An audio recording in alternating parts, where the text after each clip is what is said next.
إن الحمد لله نحمده ونستعينه ونستغفره ونعوذ بالله من شرور أنفسنا ومن سيئات أعمالنا من يهده الله فلا مضل له ومن يضلل فلا هادي له وأشهد أن لا إله إلا الله وحده لا شريك له وأشهد أن محمدا عبده ورسوله يا أيها الذين آمنوا اتقوا الله حق تقاته ولا تموتن إلا وأنتم مسلمون يا أيها الناس اتقوا ربكم الذي خلقكم من نفس واحدة وخلق منها زوجها وبث منهما رجالا كثيرا ونساء واتقوا الله الذي تساءلون به والأرحام إن الله كان عليكم رقيبا يا أيها الذين آمنوا اتقوا الله وقولوا قولا سديدا يصلح لكم أعمالكم ويغفر لكم ذنوبكم ومن يطع الله ورسوله فقد فاز فوزا عظيما أما بعد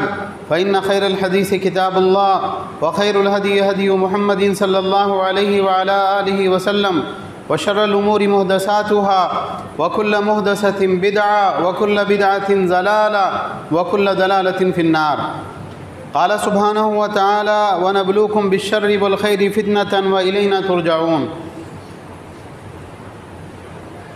محترم حضرات، ہر طرح کی تعریف و توصیف، حمد و ثنا، بڑائی، کبریائی اللہ رب العالمین احکم الحاکمین کے لیے لائق و دیبا ہے، جو سارے جہانوں کا بنانے والا اور پالنے والا ہے، بے حد مہربان، نہایت رحم کرنے والا ہے، رود جزا کا مالک ہے، ہر طرح کا نفع، نقصان، عزت، ذلت تنہا اسی کے ہاتھ میں ہیں، اور بے شمار درود و سلام کا نزول ہو تمام انبیاء اکرام پر، بالخصوص آخری نبی اور رسول رحمۃ للعالمین جناب محمد رسول اللہ صلی اللہ علیہ وسلم پر۔ بہرحال حمد و صلوات کے بعد سورۃ الانبیاء سے ایک آیت کریمہ کی تلاوت میں نے آپ کے سامنے کی، جو سورۃ الانبیاء کی آیت نمبر 35 ہے۔ اس آیت کریمہ میں اللہ سبحانہ و تعالیٰ نے ارشاد فرمایا وَنَبْلُوكُمْ بِالشَّرِّ وَالْخَيْرِ فِتْنَةً وَإِلَيْنَا تُرْجَعُونَ، کہ ہم ضرور تم کو آزمائیں گے، بھلائی کے ساتھ میں بھی اور برائی کے ساتھ میں بھی ضرور تم کو آزمایا جائے گا، اور تم سب کو لوٹ کر ہماری ہی طرف آنا ہے۔ اللہ تعالیٰ نے اس آیت کریمہ میں خبر دی ہے کہ دنیا میں ایک مسلمان، ایک مومن ہمیشہ آزمائش میں ہوتا ہے، فتنوں کے درمیان میں ہوتا ہے۔ ایک انسان کو اللہ تعالیٰ بھلائی کے ساتھ میں بھی آزماتے ہیں، برائی کے ساتھ میں بھی آزماتے ہیں۔ کبھی ایسا ہوتا ہے کہ انسان کو صحت دے دی جاتی ہے، کوئی بیماری اس کے قریب نہیں آتی، بالکل ایک صحت مند جسم کے ساتھ وہ زندگی گزارتا ہے، یہ اللہ کی آزمائش ہے۔ کبھی ایسا ہوتا ہے کہ ایک انسان کے اوپر بیماریاں لاد دی جاتی ہیں، ایک کے بعد ایک بیماریاں اس کو گھیر لیتی ہیں، یہ اللہ کی آزمائش ہے۔ اللہ تعالیٰ مال و دولت سے خوب نواز دیتا ہے، جتنا مال انسان خرچ کرے اس سے کہیں زیادہ مال اس کے پاس میں آتا رہتا ہے، یہ اللہ کی آزمائش ہے۔ اور کبھی ایسا ہوتا ہے کہ ایک انسان کے لیے 2 وقت کی روٹی کے لالے پڑے ہوتے ہیں، یہ بھی اللہ کی آزمائش ہے۔ کبھی ایسا ہوتا ہے کہ انسان اپنے دوست، احباب، رشتہ دار، عزیز و اقارب کے درمیان میں سکون اور عافیت کی زندگی گزارتا ہے، یہ اللہ کی آزمائش ہے۔ اور کبھی ایسا ہوتا ہے کہ انسان کو اس کے دشمن گھیر لیتے ہیں اور طرح طرح کی مصائب، مشکلات اور پریشانیاں اس کی زندگی میں آ جاتی ہیں، یہ بھی اللہ کی آزمائش ہے۔ مختلف فتنے اور مختلف آزمائشیں، امتحانات ایک مومن کی زندگی میں چلتے رہتے ہیں، یہاں تک کہ اس کی موت کا وقت آ جاتا ہے، اور پھر وہ اب اپنے بدلے کو دیکھتا ہے۔ اچھے کام کرے گا، آزمائش میں پاس ہو گیا تو اس کو اچھا بدلہ ملے گا، اور اگر آزمائش میں ناکام ہو گیا تو ظاہر سی بات ہے پھر اس کی سزا اس کو بھگتنی ہوگی۔ ہم یہ بات طے کر لیں، اپنے دماغوں میں بٹھا لیں، جو ہے آزمائش ہے، جو ہے اللہ تعالیٰ کا امتحان ہے۔ اللہ تعالیٰ دیکھنا چاہتا ہے کہ ہم بھلائی، برائی، اچھے خراب حالات میں اللہ سبحانہ و تعالیٰ کی کیسی اطاعت اور فرما برداری کرتے ہیں، گناہوں سے بچتے ہیں، یہ اللہ سبحانہ و تعالیٰ ہم سے دیکھنا چاہتے ہیں۔ یہ اس طرح سے اللہ تعالیٰ ہم کو آزمانا چاہتے ہیں۔ بہت سارے فتنے ہوتے ہیں، بلائیں، مصیبتیں، پریشانیاں اور امتحانات جس کے درمیان میں ہماری زندگی گزرتی ہے۔ یہ جو مال ہوتا ہے، انسان کی اولاد ہوتی ہے، اس کی فیملی ہوتی ہے، یہ کیا ہے؟ یہ اللہ تعالیٰ کی عظیم آزمائش ہے۔ اللہ تعالیٰ نے قرآن کریم میں کیا فرمایا؟ سورہ تغابن آیت نمبر 15 میں، انما اموالکم و اولادکم فتنۃ واللہ عندہ اجر عظیم، بلا شبہ تمہارے مال اور تمہاری اولاد اس میں تمہارے لیے فتنہ ہے، آزمائش ہے، اور اللہ تعالیٰ کے پاس اس آزمائش میں کامیاب ہونے والے کے لیے بہت بڑا اجر اللہ تعالیٰ نے تیار کر رکھا ہے۔ 4 پیسے انسان کے پاس آ جائیں، انسان کی فکر کیا ہوتی ہے؟ اب اس کو 8 پیسے کیسا کیا جائے؟ اور ہوتے ہوتے ایک انسان جو بالکل خالی قلاش کنگال تھا، اللہ نے نواز دیا لاکھوں سے، کروڑوں سے، اب اس کی ساری فکر کیا ہوتی ہے؟ اس کو اور ڈبل کرنے کا ہے، اور اس کو زیادہ کرنا ہے، اس میں اور اضافہ ہونا چاہیے۔ اسی لیے اللہ کے نبی صلی اللہ علیہ وسلم نے کیا فرمایا کہ اگر ابن آدم کے پاس میں سونے کی 2 وادیاں ہو، وہ تیسری وادی کی تلاش میں پڑ جائے گا، لن یملا فاہ الا التراب ویتوب اللہ علی من تاب، انسان کا منہ تو قبر کی مٹی بھر سکتی ہے، اور جو توبہ کرتا ہے اللہ تعالیٰ سے، اللہ بلا شبہ اس کی توبہ کو قبول فرماتا ہے۔ مال بہت بڑی آزمائش ہے۔ آدمی مفلس اور قلاش ہو تو اللہ کا امتحان ہوتا ہے۔ اب کیا کرتا ہے؟ یہ چراتا تو نہیں ہے کہیں سے، کہیں جوا تو نہیں کھیلتا، کہیں اور کوئی خراب کاموں میں تو نہیں پڑ جاتا، مال کے حاصل کرنے کے لیے کسی کے ساتھ میں کچھ غلط تو نہیں کرتا ہے۔ یہ اللہ کی آزمائش اور امتحان ہوتی ہے۔ اور جب مال اللہ تعالیٰ اس کو نواز دے تو اس کے بعد میں کیا ہوتا ہے؟ اس مال کو کہاں سے کما رہا ہے، کہاں خرچ کر رہا ہے، مال کے لیے نمازیں تو نہیں چھوڑ رہا، حج اور عمرے کو ڈیلے تو نہیں کر رہا ہے، مال کے اندر غربا اور مساکین کا حق ادا کر رہا ہے کہ نہیں کر رہا ہے۔ یہ اللہ کی عظیم ترین آزمائش ہے۔ اولاد اللہ کی بہت بڑی آزمائش ہوتی ہے۔ دیکھیے اولاد ہو جائے، خود اللہ کے نبی صلی اللہ علیہ وسلم کا یہ فرمان ہے کہ اولاد انسان کو کیا کرتی ہے؟ اولاد انسان کو بخیل بنا دیتی ہے، اولاد انسان کو بزدل بنا دیتی ہے، اور اولاد انسان کو ہمیشہ غموں میں مبتلا رکھتی ہے۔ بہت پیسہ خرچ کرنے والا تھا، اس کے بعد میں بیوی ہاتھ پکڑ کے بولتی بچے بڑے ہو رہے، ان کی شادیاں کرنی ہیں، ان کو آگے سیٹ کرنا ہے، ایسا ہی اٹھا کے آپ دیتے رہے، یہ بچوں کو کیا کرنے والے ہیں پھر؟ اچھا ٹھیک ہے، آدمی دیتا ہوا آدمی ہاتھ روک لیتا ہے، نہیں اپنے بچوں کا فیوچر اپنے کو دیکھنا ہے۔ اولاد انسان کو بزدل بنا دیتی، کچھ بھی باہر کچھ چل رہا ہے، نہیں باہر نہیں نکلنے کا، بچے چھوٹے چھوٹے بچے ہیں، ان کا کیا ہوگا؟ نہیں ہم کو کوئی معاملے کے اندر پڑنا ہی نہیں۔ تو یہ بات یاد رکھیے کہ اولاد اور مال انسان کے لیے بہت بڑا فتنہ ہوتا ہے۔ ایک رسول اللہ صلی اللہ علیہ وسلم کے زمانے کا واقعہ آپ دیکھیے۔ اللہ کے نبی صلی اللہ علیہ وسلم نے عمرے کا اعلان کیا کہ ہم کو فلاں تاریخ کو عمرہ کے لیے جانا ہے۔ اللہ کے نبی صلی اللہ علیہ وسلم کے ساتھ عمرے کی سعادت ملنا کوئی معمولی بات ہے، اور حالات ایسے تھے کہ مکہ کے اندر کافروں کا قبضہ ہے، اور وہ جلے بھنے بیٹھے ہیں ان کی مسلسل شکستوں کے اوپر۔ بدر ہو گئی، احد کی جنگ ہو گئی، خندق کا معاملہ ہو گیا، پتہ نہیں کیا سلوک کریں گے، لڑائی کریں گے، کیا کریں گے۔ تاکید کی گئی کہ زیادہ سے زیادہ لوگوں کو ہمارے ساتھ چلنا ہے، زیادہ سے زیادہ لوگوں کو نکلنا ہے۔ وہ لوگ جو مدینہ کے اطراف میں آباد تھے، نئے مسلمان ہوئے تھے، منافق نہیں تھے، مسلمان ہی تھے، وہ سب پیچھے رہ گئے۔ اللہ کے نبی صلی اللہ علیہ وسلم اور آپ کے جانثار صحابہ گئے عمرہ کرنے کے لیے، صلح حدیبیہ ہوئی اور دیگر معاملات ہوئے۔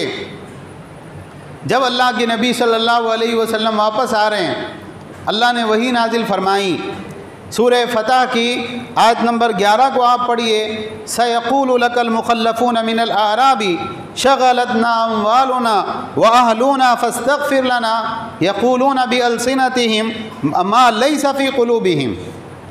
ان قریب ایسا ہوگا، آپ ابھی جا رہے ہیں نا مدینہ، دیکھو جب آپ مدینہ پہنچو گے تو یہ پیچھے رہ جانے والے، اچھا ہونا کیا چاہیے تھا لفظ یہاں پر پیچھے رہ جانے والے، لیکن مخلفون کا لفظ عربی زبان میں استعمال ہوتا ہے جن کو پیچھے چھوڑ دیا گیا۔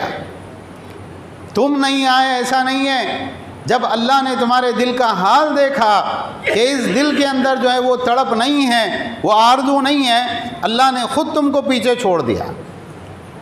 تو کہا یہ پیچھے چھوڑ دیے جانے والے ان قریب آپ کے پاس آئیں گے اور کیا کہیں گے آپ سے؟ ہمیں ہمارے مال اور اولاد نے بہت مشغول کر رکھا تھا اللہ کے رسول، ہمارے مالی معاملات چل رہے تھے، کاروبار چل رہا تھا، کھیتی باڑی کا مسئلہ تھا، اور گھر میں بچے تھے، بیوی تھی، ان کو کوئی دیکھنے والا نہیں تھا، اس لیے اللہ کے نبی ہم مصروف ہو گئے اور ہم آپ کے ساتھ نہیں آ سکے۔ فاستغفر لنا،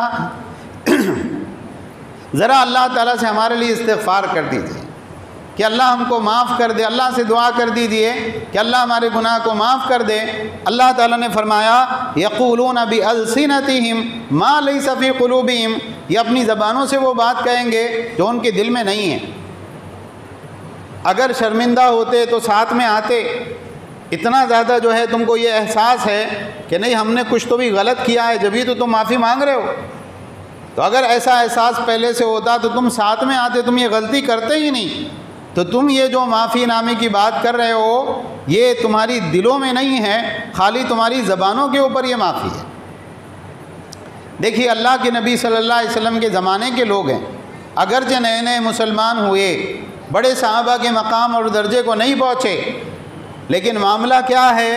کس نے ان کو روک دیا؟ اللہ کے نبی صلی اللہ علیہ وسلم کے ساتھ عمرے کے مبارک سفر میں نکلنے کے لیے ہم ہمارے مال میں اور اہل و عیال میں بہت مصروف تھے، اللہ کے نبی ہم آپ کے ساتھ آ نہیں سکے۔ غزوہ تبوک میں پیچھے رہ جانے والوں کا حال آپ دیکھیں، اور ایک جو واقعہ ہے حدیث میں پچھلی امتوں کا بارہا اس کو بیان کیا جا چکا ہے کہ بنی اسرائیل میں وہ جو 3 دوست تھے، ایک کوڑی، ایک اندھا اور ایک گنجا، اللہ نے ان کی ساری چیزوں کو دور کیا اور اللہ نے ان کو خوب مال سے نوازا۔ اس کے بعد میں جب فرشتہ ان کے پاس میں آیا کہ اللہ کے نام پر اللہ کی راہ میں کچھ دیجیے، تو لوگوں نے کیا کہا؟ الحقوق کثیر، ہمارے اوپر بہت سے لوگوں کے حق ہیں، ابھی بیوی کو دیکھنا ہے، بچوں کو دیکھنا ہے، رشتہ داروں کو دیکھنا ہے، ہم تمہیں کچھ نہیں دے سکتے۔ تو یہ بات یاد رکھیے کہ انسان کا مال اور اس کے اہل و عیال انسان کے لیے بہت بڑا فتنہ ہوتا ہے۔ اللہ تعالیٰ آزماتا ہے کہ یہ میرے حکم کے اوپر اپنا مال کمانے کو ترجیح دیتا ہے، اپنے اہل و عیال کو ترجیح دیتا ہے، یا ہر معاملے میں یہ میرے حکم کو غالب رکھتا ہے۔ یہ ایک مستقل امتحان میں ہوتا ہے آپ اپنی فیملی کے ساتھ میں رہتے ہوئے۔ آپ نماز کے لیے آ رہے ہیں اور بازو میں ایسا بیٹا سو رہا ہے جس کے اوپر نماز فرض ہو چکی ہے، اور آپ کیا کر رہے ہیں؟ اس کو ایک بلینکٹ اڑا کے آ رہے، سردی کا موسم ہے، اتنی جلدی اٹھے گا، ٹھنڈے پانی سے وضو کرنا پڑے گا، نہیں ایک کام کرو اس کو سونے دو، بعد میں پڑھ لے گا۔ یہ آپ اللہ کے امتحان میں فیل ہو گئے۔ کاروبار کے اندر حرام طریقے سے کوئی چیز آپ لے رہے ہیں جو آپ کے لیے جائز نہیں ہے، نہیں وہ بزنس کے حساب سے یہ تو کرنا ہی پڑتا ہے، آپ اللہ کے امتحان میں فیل ہو گئے۔ اگر آپ نے اپنے اہل و عیال کو، اپنی اولاد کو بے محابہ آزادی دے دی، لیجئے یہ موبائل فون رکھو، فلاں گاڑی چاہیے، یہ اتنے لاکھ کی گاڑی تمہاری، یہ خرچ کرنے کے لیے فلاں جیب خرچ تمہارا، اور جاؤ بیٹا اور جاؤ بیٹی، ہم کچھ نہیں پوچھتے، کہاں جا رہے ہو، کہاں وقت گزار رہے ہو، کن کے ساتھ میں رہ رہے ہو، اور یہ جو پیسے تم بے تحاشا اڑا رہے ہو تو یہ کہاں خرچ کر رہے ہو؟ تو آپ اللہ کے امتحان میں فیل ہو گئے، اس لیے کہ اللہ نے یہ تمہارے لیے آزمائش کے طور پر رکھا تھا کہ تم یہ گھر کا چھوٹا سا نظام کیسے چلاتے ہو، یہ اللہ کی آزمائش تھی۔ آپ نگراں تھے اس کے، آپ نے اپنی نگرانی میں خیانت کی، اللہ کے یہاں اس کا جواب دینا پڑے گا۔ تو یاد رکھیں مال اور اولاد اللہ تعالیٰ کی کیا ہے؟ آزمائشیں ہیں۔ اسی طرح سے آپ دیکھیں شہوات کا جو فتنہ ہے، ٹھیک ہے، ایک انسان جو ہے اپنی معمول کی روزی کما رہا ہے، ایک انسان اپنے اہل و عیال کے ساتھ خوش ہے، لیکن ایک انسان ہے جس کو دنیا کی رنگینیاں نظر آ رہی ہے اور اس کو سب کچھ چاہیے۔ کیا یہ جذبہ کوئی برا جذبہ ہے؟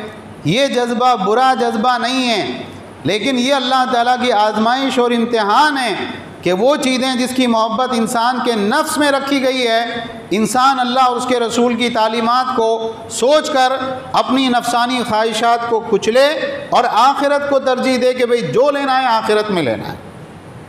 اللہ تعالیٰ نے کیا فرمایا؟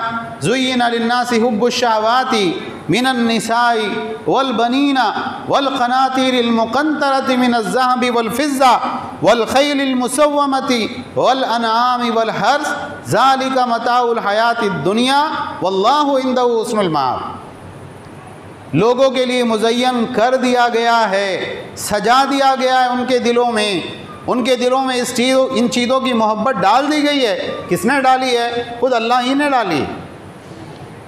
کون کون سی چیزوں کی محبت؟ عورتیں ہیں، ہر مرد کو عورتیں پسند ہوتی ہے، یہ فطری جذبہ ہے جو اللہ تعالیٰ نے رکھا ہے۔ اگر ایک انسان کو بولے میرا دل ہی نہیں جاتا ادھر، تو اس کو علاج کی ضرورت ہے۔ تو ہر انسان کے دل میں وہ نیک ہو، برا ہو، اچھا ہو، بھلا ہو، اس کے دل میں اللہ نے یہ جذبہ رکھا ہے۔ عورتیں ہیں اور اولاد ہے اور سونے اور چاندی کے خزانے ہیں۔ والقناطیر المقنطرۃ من الذهب والفضة، انسان کے ذہن میں کیا ہوتا ہے؟ چھوٹا موٹا پیسہ نہیں چاہیے، اپنے پاس میں کروڑوں کے حساب سے دولت ہونا چاہیے تو اپن دولت مند۔ یہ کیا ہے معمولی سے اتنے سے پیسے، اس میں کس کا کیا ہونے والا ہے؟ اور اللہ تعالیٰ نے فرمایا والخیل المسومہ، نشان زدہ گھوڑے، جو پہلے زمانے میں ایک دم اونچے درجے کی سواری سمجھی جاتی تھی۔ آج کے دور میں جو نئے موٹر سائیکلیں ہیں اور جدید کاریں ہیں، آپ اس کا تصور کر لیجئے۔ والانعام، اور جانوروں کے غلے اور حرث، بڑی بڑی کھیتیاں، اس سب کی محبت انسانوں کے دلوں میں رکھی گئی ہے۔ کس نے رکھا ہے؟ خود اللہ نے رکھا ہے۔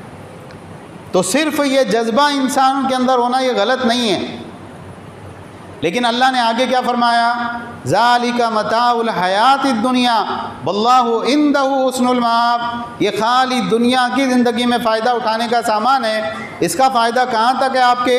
جب تک آپ دنیا کے اندر زندہ ہے، صحیح سالم ہے، ایک بار مر گئے یہ سب پیچھے چھوٹ جانا ہے۔ اور اچھا ٹھکانہ کہاں ہے؟ اچھا ٹھکانہ تو اللہ ہی کے پاس ہے۔ اللہ تعالیٰ نے فرمایا قل اونبئکم بخیر من ذالکم، آپ کہہ دیجئے کیا میں تمہیں اس سے بہتر چیز نہ بتاؤں؟ للذین اتقوا عند ربہم جنات تجری من تحتہا الانہار خالدین فیہا، وہ لوگ جو اپنے رب سے ڈرتے ہیں، گناہوں سے، نافرمانیوں سے بچ کے زندگی گزارتے ہیں، ان کے لیے ایسے باغات ہوں گے جس کے نیچے نہریں جاری ہوں گی، اللہ ایسی جنتیں ان کو عطا فرمائے گا۔ وَأَزْوَاجٌ مُطَہَّرَةٌ، اور پاکیزہ صاف ستھری بیویاں اللہ ان کو دے گا۔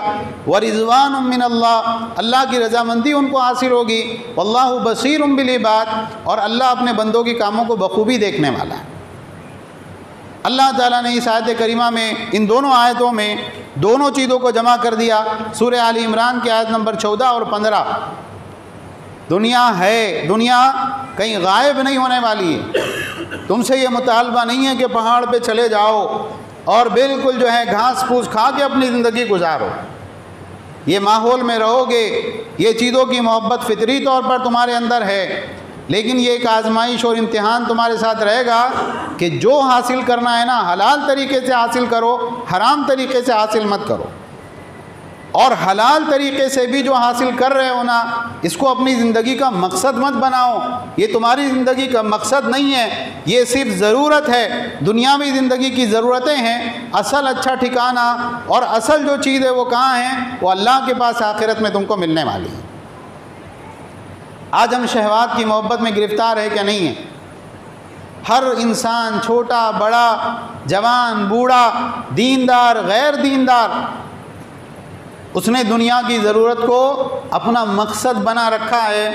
کیا ہے بھئی آپ کی زندگی کا مقصد؟ بس یہ اتنا، یہ دکان خرید لوں، یہ مکان لے لوں، یہ فلاں جو ہے زمینیں اکٹھی کر لوں، فلاں گاڑی، فلاں موبائل فون، فلاں کار اور فلاں چیز، اور بینک بیلنس اور عورتیں، بس یہی زندگی کا مقصد ہے۔ اور کیا ہے؟ آخرت، جنت، اس کی طرف کوئی رغبت سرے سے موجود نہیں ہے۔ جب مسلمانوں کا یہ معاملہ ہوگا کہ وہ دنیاوی ساز و سامان کو اپنی زندگی کا مقصد بنا لیں گے، اللہ کے نبی صلی اللہ علیہ وسلم نے بتایا ہے کہ اس امت کے ساتھ میں کیا ہوگا۔ حضرت ثوبان رضی اللہ تعالیٰ عنہ کی روایت ہے، اللہ کے نبی صلی اللہ علیہ وسلم نے فرمایا یوشک الامم ان تداعی علیکم کما تداعی الاکلۃ الی قصعتها، ان قریب ایسا ہوگا کہ قومیں تمہیں مٹانے کے لیے، تمہیں فنا کرنے کے لیے، ہلاک اور برباد کرنے کے لیے ایسے ٹوٹ پڑے گی جیسے کھانے والے کھانے کے پیالوں پہ ٹوٹتے ہیں۔ جب آپ کھانا کھا رہے ہوں، کوئی مزاحمت ہوتی ہے کھانے کے پیالے کی طرف سے، بھائی میں کھانا چاہ رہا ہوں لیکن کھانا جو ہے وہ مجھے اپنے آپ کو کھانے نہیں دے رہا ہے۔ جتنی آسانی سے ایک بھوکا انسان کھانے کا پیالہ اٹھا کر تیزی کے ساتھ وہ کھانا نگلتا چلا جاتا ہے، کھانا تیزی کے ساتھ میں کھا لیتا ہے، اس طریقے سے لوگ قوم مسلمانوں کے اوپر ٹوٹیں گی اور مسلمانوں کو اتنی ہی آسانی سے بالکل مٹا کر رکھ دے گی، ختم کر دے گی۔ یہ ہوگا مسلمانوں کی بہت سے علاقوں میں، بہت سے شہروں اور بہت سے ملکوں میں، اور ہو رہا ہے آج۔ صحابہ نے کہا اللہ کے نبی وَمِن قِلَّةٍ نَحْنُ يَوْمَئِذٍ، ایسا شاید اس لیے ہوگا کہ ہم اس دن تعداد میں بہت تھوڑے ہوں گے، تو وہ تھوڑے لوگ اپنا دفاع نہیں کر پائیں گے اور لوگ حملہ کر کے ان کو مٹا دیں گے، ختم کر دیں گے۔ اللہ کے نبی صلی اللہ علیہ وسلم نے فرمایا بل انتم یومئذ کثیر، بلکہ تم اس دن بہت بڑی تعداد میں ہوں گے۔ وَلَكِنَّكُمْ غُثَاءٌ كَغُثَاءِ السَّيْلِ، لیکن تمہارا معاملہ کیا ہوگا؟ جیسے سیلاب کے اوپر ایک جھاگ ہوتا ہے، بالکل اس جھاگ کی تمہاری حیثیت ہو جائے گی، کوئی فائدہ مند تم دنیا کے لیے نہیں رہو گے۔ آپ ندی کو پور آیا ہے، سیلاب آیا ہے کہیں پر، آپ دیکھیں گے پانی بہت اسپیڈ سے بہہ رہا ہے اور پانی کے اوپر ایک چادر سی نظر آتی ہے، کچرا اور پلاسٹک اور جو ہے چھوٹی موٹی لکڑیاں، بہتا ہوا سامان، وہ سب پانی کی سطح کے اوپر نظر آتا ہے۔ کیا اس کچرے کا کوئی فائدہ ہوتا ہے کسی کے لیے؟ وہ کچرا کسی کے لیے فائدہ مند نہیں ہوتا، وہ بہتا ہوا چلا جاتا ہے، کوئی اس کو پکڑنے کی کوشش نہیں کرتا۔ بالکل اسی طرح سے مسلمان ناکارہ ہو جائیں گے، نکمے ہو جائیں گے، دنیا والوں کے لیے ان میں کوئی کشش باقی نہیں رہے گی۔ کون لوگ ہیں؟ یہ ایسے لوگ ہیں جو نہ دنیا کے لیے فائدہ مند ہیں، نہ آخرت کے اعتبار سے فائدہ مند ہیں۔ آج ہمارا حال آپ دیکھیں مسلمانوں کا، سب دنیاوی لذتوں کے اندر پڑے ہوئے ہیں، دنیاوی مزے، دنیاوی رونقیں۔ چلیے دین نہ صحیح، دنیا کے اعتبار سے آپ نے اپنے آپ کو کتنا کارآمد بنایا کہ لوگ آپ سے یہ کہیں بھئی فلاں قوم جو ہے نا وہ تو بہت ضروری ہے، اگر وہ نکل گئے تو پھر ہمارے پاس میں کچھ نہیں بچے گا۔ سارے اچھے ڈاکٹر انہی میں ہیں، انجینئر انہی میں ہیں، سائنٹسٹ انہی میں ہیں، دنیا کے اعتبار سے پڑھے لکھے لوگ وہ ہیں ایسا کچھ بھی نہیں ہے۔ آخرت کے اعتبار سے کیا ہے؟ آخرت کے اعتبار سے کم دینی اعتبار سے جو کم سے کم چیز ہونا چاہیے کہ ایک انسان کے مسلمان ہونے کی بنیادی شرط یہ ہے وہ دن میں 5 وقت کی نماز پڑھتا ہو۔ پڑھتے ہیں کتنے فیصد لوگ دن میں 5 وقت کی نماز ادا کرتے ہیں؟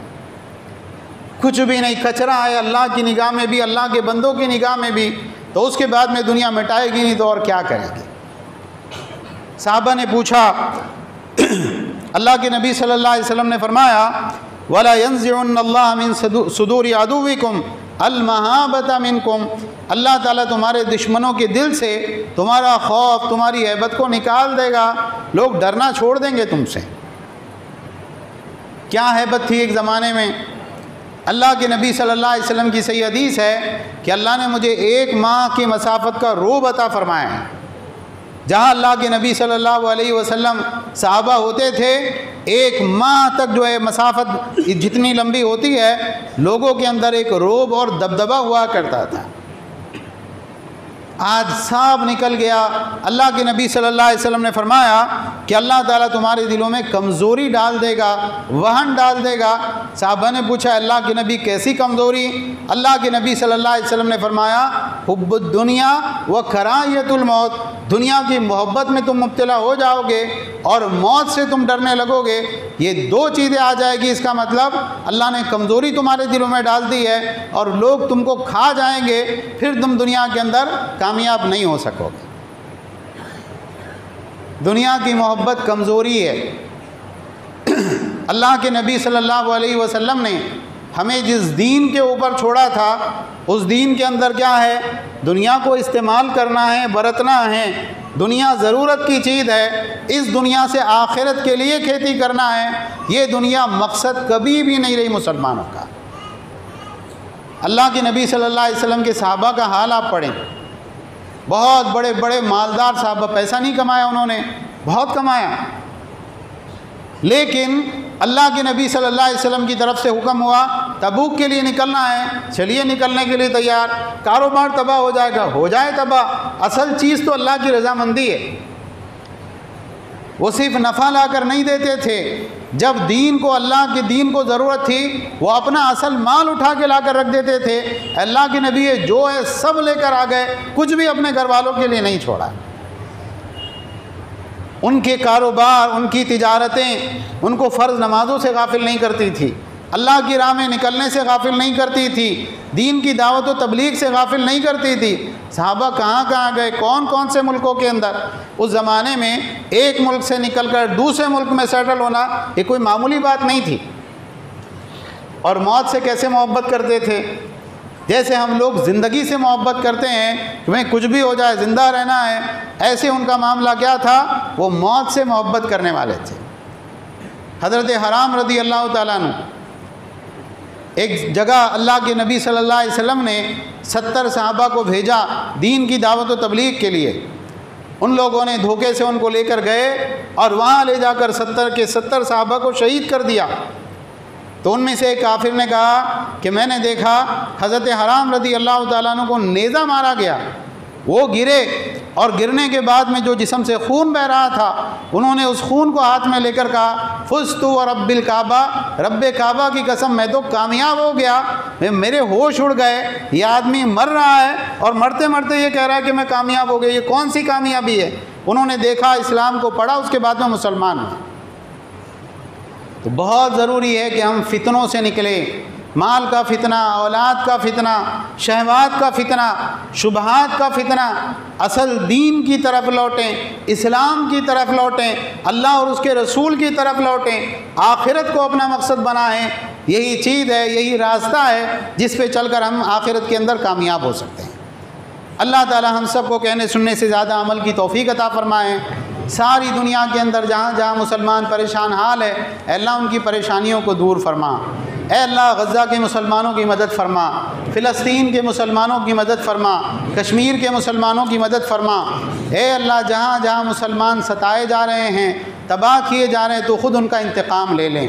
اے اللہ کافروں کو ذلیل اور رسوا فرما۔ اے اللہ اسلام اور مسلمانوں کو عزت اور غلبہ عطا فرما۔ اے اللہ ہم سے جو غلطیاں ہو رہی ہے، اے اللہ اس کو معاف فرما کر ہم کو صحیح راستے پر لے آ۔ اے اللہ ہم کو کتاب و سنت کے راستے پر ڈال دے، نفسانی خواہشات سے نکال دیں، دنیا پرستی سے نکال دیں۔ اے اللہ ہم کو صحابہ کے منہج پر اور ان کے طریقے پر چلنے کی توفیق عطا فرما، کتاب و سنت پر عمل کرنے والا بنا، قرآن اور حدیث کے مطابق تمام زندگی کے معاملات طے کرنے کی اللہ ہم کو توفیق عطا فرما۔ اے اللہ ہم کو توفیق دے کہ ہم تیرے دین کے مددگار ہوں، تیرے بندوں کے مددگار ہوں۔ اے اللہ غفلت اور جہالت کی زندگی سے ہم کو نکال دے۔ اے اللہ دنیا کے اندر جو مسلمان بے روزگار ہیں، اے اللہ ان کو حلال طیب روزگار عطا فرما۔ جو بے نکاح ہیں اللہ ان کو مناسب جوڑا عطا فرما، جو بے اولاد ہیں اللہ ان کو نیک صالح اولاد عطا فرما۔